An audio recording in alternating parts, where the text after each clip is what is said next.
Bale, two-way po pala yung daan dito. Two-way yung daan niyan. Tapos yan yung, ano, yan yung may-ari. Bale, hinarangan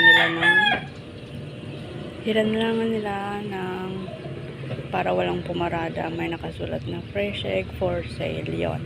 Sobrang lawak, ang laki ng kinain nilang space. So, bali nahihirapan yung mga dumadaan dito banda. Tingnan mo ba naman kasi ang laki ng kinain ng space nila. Hinarangan na nila para walang dumaan, walang pumarada. Ganun parang sarili nila yung kalsada. Kayo, anong masasabi nyo sa nakaharang na to? Tapos ito pang pula na yan, yung pula na yan na bakal, hinarang na nila. Para sigurado talaga sila na walang paparada.